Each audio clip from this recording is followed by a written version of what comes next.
Just went on the Instagram just whilst I'm changing plugs. I thought I might as well come on here as well, and because I know some of you folks don't do one and others don't do the other. So what's going on? So I've just pulled my plugs on this ever changing, or ever, it's not changing, on this ever evolving saga of getting the Clevo to run good. So the idea is that I've spent the last couple of months just dialing in certain aspects. So I've got the idle right again. I've got the transition slots looking good. I've rejetted it a little bit. So I've jetted it up because the plugs were a little bit too lean for my liking. And I reckon I had started to show signs of detonation on the plugs. So I've made all those adjustments, but I've kept my old plugs in because there's no point.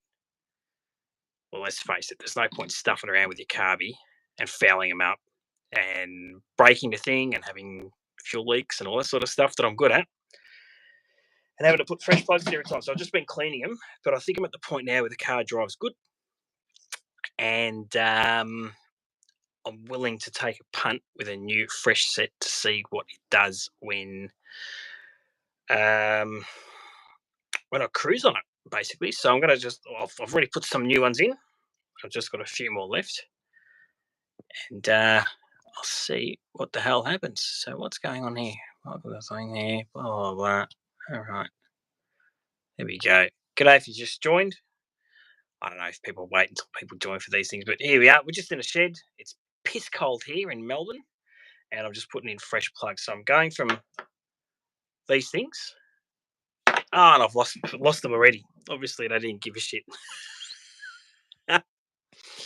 Let's see all chat here. Here we go. And anyway, we're putting some freshies in. So I was a bit worried before because I started pulling out a couple, and a couple looked like that. They were really, really rich, like that. All right. Now, a couple other ones didn't look too bad. The porcelain looked all right, as in these were fouled before, but all the shit's burnt off on them. So I'm hoping freshies will look all right. G'day. How you going? What are you doing? Judging by your names there, you look like young folk. Are you young folk? You're hanging out in the shed with us with that thing? How good's that? So that's the plan. I've gapped these things at whatever that gap is there. Good enough. Close enough. Yes, I am. I am from Australia. Where are you from, Chief? With fam. That looks like a gaming thing or something like that. A gamer thing. Is that what it is? And is that what that avatar is? Oh, yeah, there you go. Nicely done. So it's a plan. But I've come to the conclusion or acceptance. America. Nice one. So I've come to the acceptance of if the car feels good whilst I'm driving it and they look like that, or they end up looking like that, then I'm okay with it. I'm happy with it. Because essentially, this thing's never going to be perfect. It's only going to be good enough or close enough. So I'm happy if that's the case, because I'd much rather it drive good and look a bit shit rather than drive okay but have plugs that look like they've come out of a fuel injected car. So that's my theory, and I'm sticking to it. G'day if you've just joined. How's all going? If you're a regular here, welcome. If you're new here, how you going? What time is it there in the States? And you're from the South. Oh, you got to be from the South. If you say America, you've got to be from the South or one of the southern states, surely. Could be wrong. It's all right if I'm wrong. Nothing wrong with that. Nothing wrong with being wrong. Just turn that thing around. So you can... 8:30 in the morning. Nice one. Why won't that change over? How come I can't switch it over? It's a bit annoying. Anyway, that's what we're dealing with here. But apart from putting these things in, it's been pretty good. Touch wood. Touch some wood. Because if I don't touch wood, it'll fuck up on me. It's been pretty good.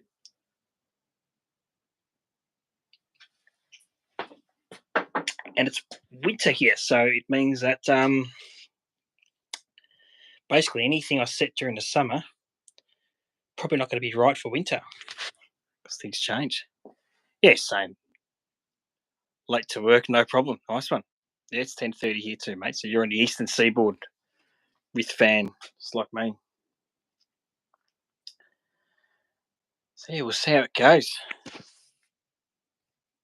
Who else have we got? Say good day if you're joining. Just in the shed, we're just talking a bit about vehicles. Now, I've actually got a genuine question for the couple of people that are talking to me. How did you find this stream? Because I don't get a sense that your car folk, the usual folk that come and join in on these things, that you guys just cruising YouTube. How does it show up? I'm intrigued. I'm curious. How many months until summer? Scrolling lives, is that what you call it? How many months is May, June? Probably 7, 8, 9 months. Fair dinkum. How do you scroll through live streams?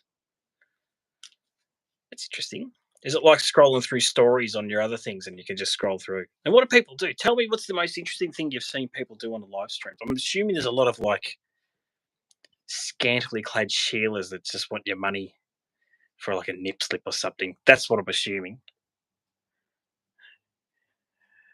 Yeah, so what other stuff do you tend to see on these things? Do you get any useful information? Is there anything that's relatively entertaining? And what makes you stay? Because for me, this is just a way for you don't really watch them. It's all right. Neither do I. Random talking or ranting. So people just get on and have a sook. Yeah, fair enough. That's what social media mostly is, isn't it? People complaining about stuff. Well, for me, it's just, I make videos every now and again. And because it takes a while to do them, I get on here occasionally and talk a bit of shit with the people who like to talk a bit of shit about cars. Fortnite, so yeah, gaming stuff. It's pretty big, isn't it, gaming stuff? I'm not a fan. This is my gaming stuff, where you get your hands dirty and stick like petrol and solve problems like that. That's what I go. Any advice on headliner repair? Oh, there you go. What sort of headliner? Are we talking the old school perforated vinyl stuff, or felt, or all I've heard about of headliner is that it's a pain in the ass. I haven't come across a single person that's ever done a resto on a car that said, yeah, the headliner's good, bring it over, let's do the headliner, or headliner's easy. Depending on how bad it is or what's wrong with it and what sort of car it is, might be you've got an Audi with saggy headline. Ah, yeah, so it's newish. Just go find it. Go have a chat to, like, just Google motor trimmer. There should be plenty around the States, motor trimmers. And it depends how fussy you are. If you want, like, legit OEM stuff, then yeah, either seek out a motor trimmer or you guys are young. Go and bloody. Surely there's like a Facebook group or something like that that deals in your particular car in your particular area. And you could just ask the question, what's the good motor trimmers for my particular thing? Because you don't want to go somewhere they're going to replace it with something that doesn't match anything else, because that'd be shit. Thumbtacks. Oh, we have thumbtacks here too, mate. And you only put those in shit boxes. If you care about your car, don't use thumbtacks. Bugger that. But if you don't give a shit and it's a beater or a shit box, just go for it. Who cares? I've seen thumbtacks. I've seen people rip it down and use spray glue, like spray adhesive. So you get the spray adhesive like that, and you just sort of pop it up. The problem with that is, though, it's hot. It just melts and it comes down. And some of the spray adhesive shit. You need the good stuff for it to actually work. If you've just joined, how you going? I'm curious. I've got 10 people watching this. Has anyone actually watched any of my videos before or have any idea what's going on there? I'm genuinely curious because I'm tonight finding out that people just scroll through live streams and see what's going on. But yeah, here's my Clevo. There you go. And judging by how the numbers going up and down, maybe, what did you say before? Scrolling lives. Maybe there are a few people just scrolling lives. Let's say thumbtacks. What's my chat seeing? First time comments. Ah, nicely done. Lovely to have you on board. I've got all the chat here. Live chat. There we go. Who else is still there? We still got Mr. Rith. Is it Rith? Rice? Something like that. Close enough, we'll say. Anyway, let's start. Let's keep putting these bloody things in. I've got 2 more to go, and then I've got to tighten them up. Here, kids, learn something. How do I turn that around? We're going to just put some new plugs in. I've already done this side here. They need to be tightened up, but there's a couple on that side that need to be done. And I need my spark plug wrench thingo. Oh, who knows, mate? I try not to take too much notice of changes in YouTube analytics. You got to remember how many people are actually watching this, scroll through, have a look, and then just go, move on. See here, get a load of this, right? So this is you guys might as well learn something. So that's a spark plug socket, right? So your spark plugs are magnetic, and because most people, I drop these a lot. You get a spark plug socket. It fits perfectly. This way, spud. Perfectly in like that, and it's magnetic. So you can dick around trying to put the thing in like that and trying to get it into its spot, and it's not going to fall out like a normal socket. So that's a 16mm. The alternative is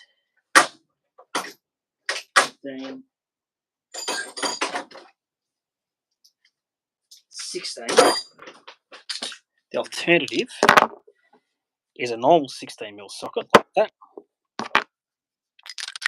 which fits but falls out. So if you're ever doing a spark plug change, make sure you get yourself a spark plug socket, because it will make life a lot easier for you. So there you go. How many multiple people are leaving us? Yeah, it's just bizarre, isn't it? But not entirely unheard of. So you can rest there. Maybe.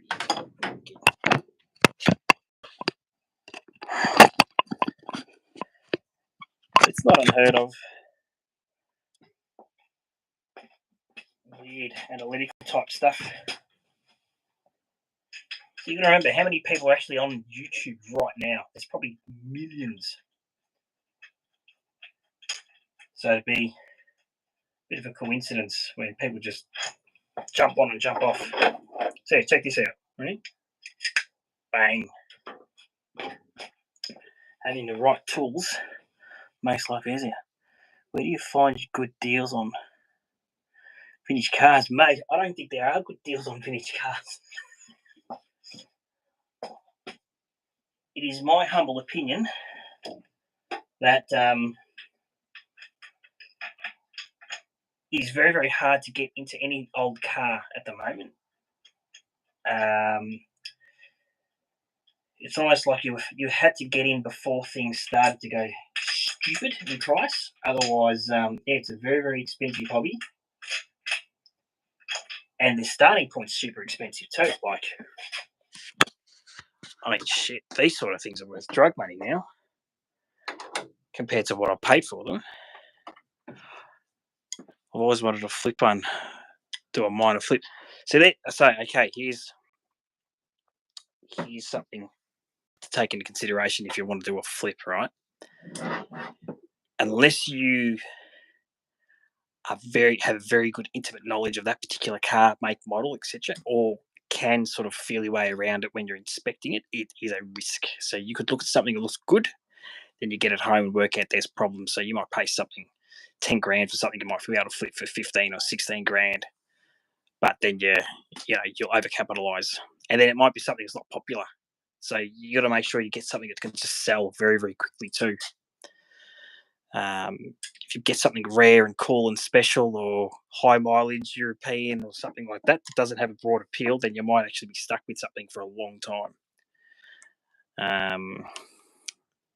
Yeah, it's a good idea, and I know people that have done it, but it's not the.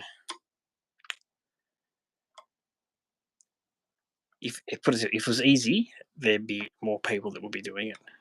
I live in a country, and first Sunday of each month there's open markets. So yeah, there you go. Not many. So what sort would you get there, mate? What sort of stuff? And Ella, what sort of vintage cars are you interested in? What's your style? What's your preference? I'll do a walk around in this in a sec. I'm just going to tighten these up.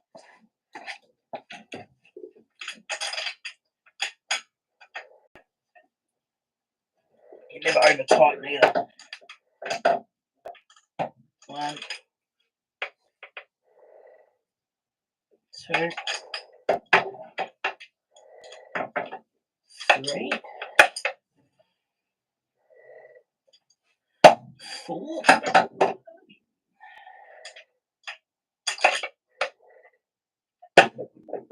Nice. We'll do this side. I don't know if you can see me or not, but I'm still here. You don't really know. That's okay. Nothing wrong with that. 1,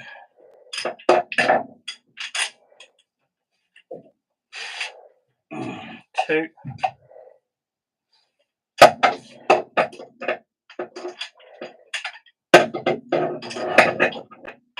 3. Come on, let me get.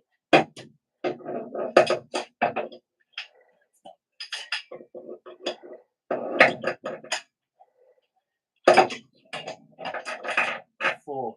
I've got a question for you. Are they the same cars that keep showing up every month at the monthly market that you go to?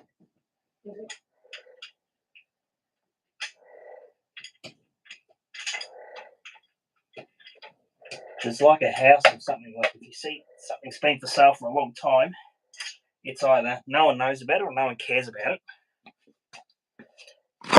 or they're asking too much money for it. SSV, so he's passing. Oh, nice one. So is that a VE or a VF? And is it a red line?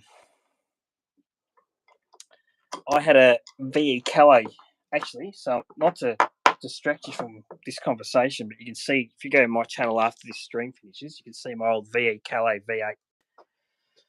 And when I bought that, I was looking at either the Calais or the SSV. The Calais won me over, just because there was a few little nice things about the Calais that the SS didn't have. But after a while, I did miss having a manual, and I would have loved to get into a manual. Ala 2 69 Ford Mustang, yeah, nice, good shape. Well, this thing is a 1970 Ford, so same era of that car that you're thinking of. Can't afford a red line. Yeah, they were bloody. They just went stupid. Like, they were 60 grand brand new, and then when Holden stopped making cars again, what they go to? People are selling for 80, 90 grand at one point. People were paying that much money for them. It's just bloody stupid. Anyway, tell me, does the camera flip around? Can you see what I'm seeing here, or are you seeing my face? Because I don't think the YouTube app's liking me at the moment. No. Anyway, we'll do it like this. What are our plans? Well, this thing here, this is my green Fairmont. Can you see that? Okay.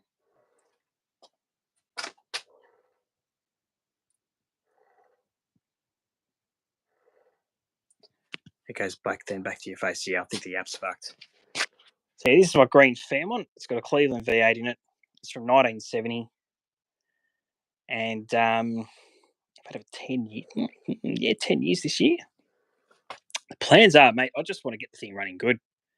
So I've fought it for a long time.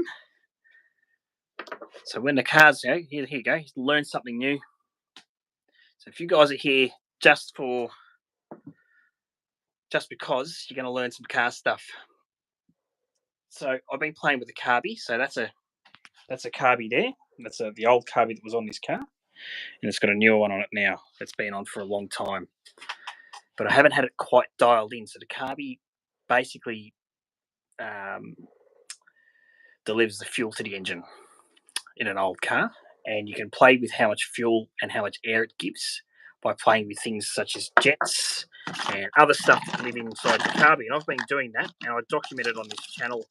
And one of my great skills is that I tend to mess things up a lot. And it's because I'm trying to learn as I go and do things like the old-fashioned way rather than just put a fuel injection or put gauges and shit like that. So I've changed jets. So jets are these things here. They live inside your carby, and they tell you how much fuel you get at cruise, like just when you're putting along. I've changed some other valves and some other things in it, and the goal is for it to run nice, but not run rich. And running rich is when you foul your spark plugs like that. When it's got too much fuel, your spark plugs turn black, and when it's got not enough fuel, the spark plugs remain white, and the car isn't happy. It surges, and it's got lean spots, and they run hot and whatnot. Now you can solve all these problems by taking it to a shop or hooking up an air fuel gauge, which tells you your ratio of air and fuel, which then will give you enough information to work out what changes you need to make on your carby. But back in the olden days, they didn't have that. They just had spark plugs, and blokes that had a look at them and went, "Oh, it's a little bit lean there. Probably needs a bit more fuel." So I've spent a little time just getting it dialed in, and I reckon I'm pretty close. It drives really good. It doesn't use as much fuel. It still has plenty of power, and it sounds a little bit better too. It doesn't sound as crackly or as rough as it used to. And I'm going to drive it tomorrow, so hence putting brand new spark plugs in. And then when I take them out tomorrow, I'll be able to look at them, and if they look less brown than this around the outside and less brown on this bit in here, which is called the porcelain part, then I think I've done a good job, and I can finish the video I've been making on it. But if they come out looking like shit, then I'm probably still going to finish the video that I've been making on it, because I'd rather it run good and feel good and not be on the edge of blowing itself up, because if you don't put enough fuel in it, it's not good for them. Then finish mucking about.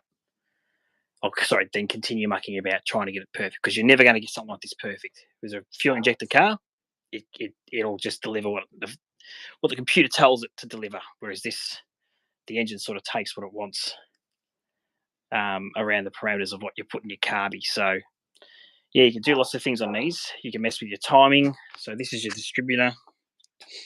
So this basically turns inside here and tells each spark plug when to fire the spark, and you can sort of alter when that happens in relation to when or where the cylinder is.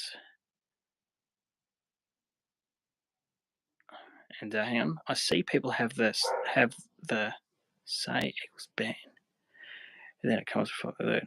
Oh, right. Yeah, I haven't gotten to that minutia of.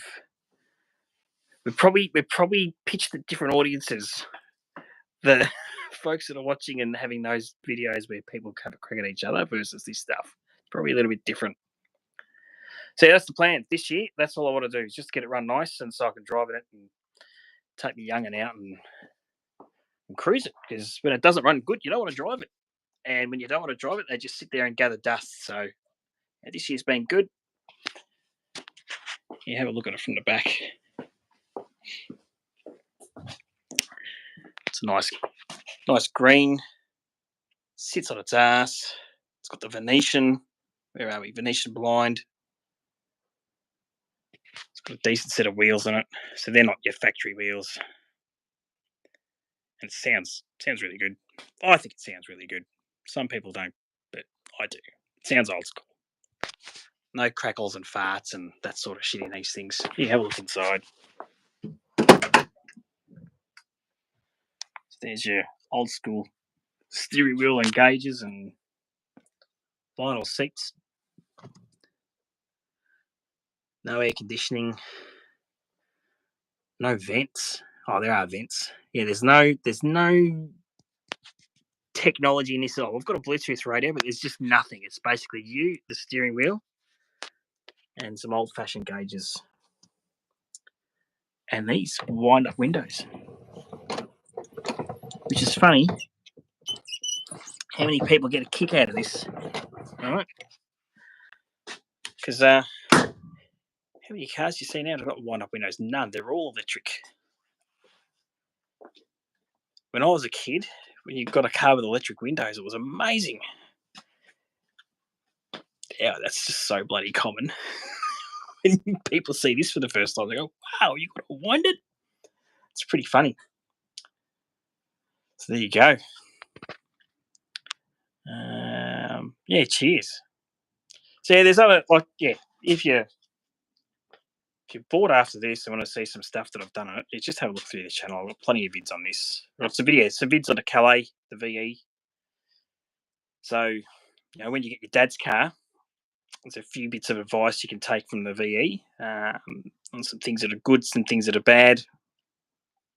Overall, they were pretty good. They just, yeah, they had, once they get Ks, you just got to maintain them. It's like anything. If you're on top of the maintenance, they're fine. And if you set your expectations with the maintenance, they're okay as well. Because, you know, if you think nothing's going to go wrong, then you're a little bit naive to anything, really, like car ownership.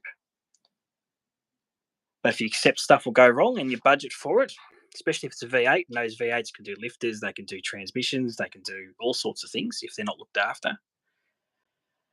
But if you look after it and you sort of learn how to look after it yourself, then yeah, you can keep it for a long time. And it'll be a cool car to have as a young bloke. Bloody oath. G'day if you've just turned up. If you have just turned up and you're here, say g'day. I'm curious if any of my normal subscribers are here watching this, or if we've just got a brand new crew.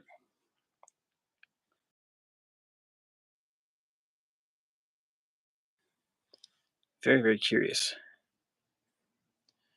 If you have been here before, say g'day in the chat. If you haven't, that's okay. I think the Formula One's on and the footy's on. So I think a lot of people will be doing that. So that's my theory anyway. That's my theory. Anyway, this has been going for about half an hour now. You have a bird?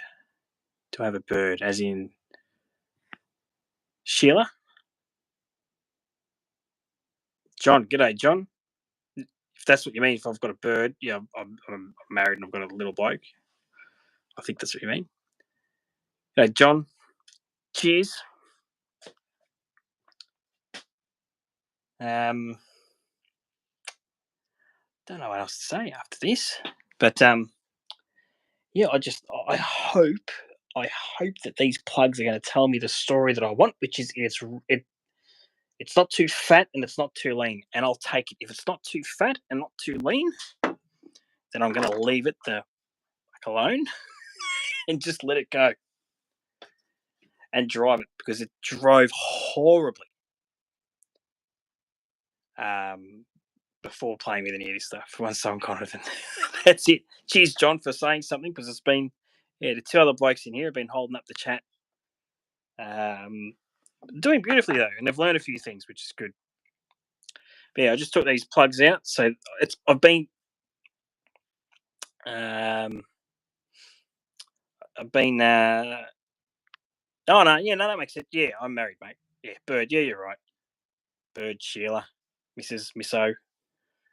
I thought that's what you meant, but I can never tell, especially cross-culturally. But yeah, I've been sort of trying to get the thing dialed in, and I haven't changed plugs on it. And I've fouled them out a few times, and I'll just let them run. So if they're looking a little bit shit like that, A couple look like this, which I'm okay with. It's not so, like the porcelain's not so tan. Sorry, not so black. And burnt like the other ones. And prior to making these changes that I've made, it was, yeah, they were basically white. So it's way too lean, and it felt it under under your foot, and it sounded crackly. It just, yeah, didn't feel happy. So I've richened up the primary circuits, I've richened up the idle circuits, and I've altered the power valve in it, and it drives better, feels good underfoot. Bum dyno feels good, sounds happier, feels happier. And I'm almost to the point of, if it feels happy, sounds good, feels good, doesn't overheat, doesn't detonate on me, I'm going to leave it. I'm not going to stop chasing perfect plugs, but it's not going to exist. So your old man's got the V8. Yeah, nice. So you just watch the K's on it. Listen out for your lifters. So if it goes tick, tick, tick, tick, tick, tick, tick. If it's got AFM, active fuel management, the lifters on those go on them. So just be mindful of that. If it's not an AFM car, so AFM is where it drops the 4 cylinders when you're cruising, like 100 k's an hour or something like that. And I think you've got a badge on the boot will say AFM, and that's only for the autos too, and the Series 2's on. If you don't have the AFM, I think you've probably got the better drivetrain. But yeah, they do lifters, and you just got to be wary of keeping on top of your oil changes. So I wouldn't wait 10,000 k's before you service them. I'd do them probably every 7 or 8,000. I think the interval for Holden was like 15. I'd bin that, and yeah, do it earlier, and just stay on top of the stuff that can go, like your water pump, your alternator, your power steering pump, all that sort of shit. So when they get high in k's, you'll have to do something. It's inevitable. I think I did 2 water pumps on mine and 2 alternators on mine when I had it. I had 140,000 k's on it. And if it's auto, yeah, just service your auto. And if the auto goes, mate, it's a GM. It's a Commodore auto. It'll happen. But if you're okay and it can accept it, then you'll be happy. If you can't accept it, then anytime you've got to do something, you'll hate life. And my daily, which again you can have a look at the channel, it's not really a daily, but my modern car is a Merc, and I put aside, let's just say, funds to account for all the stuff that will go wrong with it. And every year I've had to dip into it, and it's currently getting dipped into right now because it decided it wasn't going to hold water. So it needed for a couple of little problems, it needed a lot of work. And it's not like these things where you can sort of access stuff quite easily. It is just a pain in the ass to get the things on that car. But the trade-off is fucking amazing to drive. It goes like stink. The gearbox is awesome. It's got all the gadgets. It looks cool. It sounds amazing.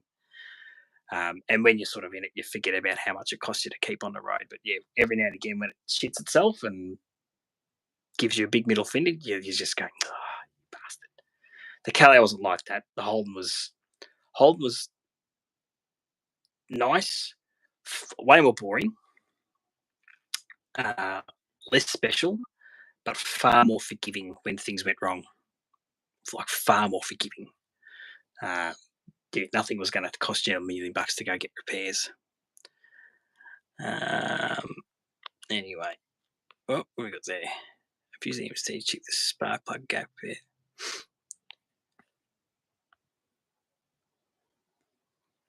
Yeah, so I can't remember what I gapped. So first up, John, just so you know, the other blokes on here aren't car guys. They've just found me through scrolling. So I'll take it up a notch. But that is a copy of an MSD Dizzy. It's a Summit Racing one, and it shit itself. I don't know if you're a subscriber, mate, or if you've seen any other videos, but this thing packed it in about 3 videos ago, and you can watch us how we fixed it.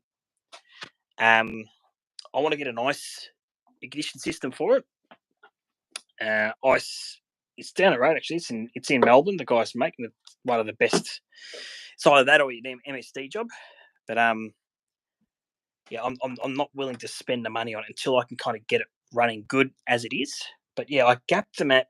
Actually, here, have a look at what I gapped them at. It's between 30 to 40,000. 30 to 40,000, I reckon, that Focus. So definitely not like the factory spec, but yeah, I've heard people saying, yeah, like if you've got a strong ignition, the gap really well. What did you find, mate? How did it? What was the net effect of your plug gaps? So my thing with the gaps is, yeah, this is a weak ignition, and this thing only puts out probably, I don't know, 360 horses, I reckon, 350, 360 horses. It's not super. I mean, cruises good and it goes good, but it's not a ball terror, that's for sure. But it makes all the right noises, and that's the main thing. But yeah, we'll see how we go tomorrow. Next day when we give it a drive and see what the plugs tell us. Anyway, we've gone on. It's 11 o'clock. I need to go and refill the fire inside and turn this thing off because it's probably sucking a heap of juice. And just put my spark plug boots back on. But yeah, if you've been here and had a chat, thanks for hanging out with us in the shed. It's been a good chat. Hope you've learned something. I hope you've come away from this stream with a bit of, I don't know, something new. And if you're vaguely interested in anything else that's happening in the shed, go watch some of the old videos and drop us a comment. I always reply to comments, whether it's a day later or a week later. You always get a reply unless you're telling me to, or you're a smart ass. Then I'll leave you hanging. But yeah, cheers for hanging out, guys. Until next time. Catch us later.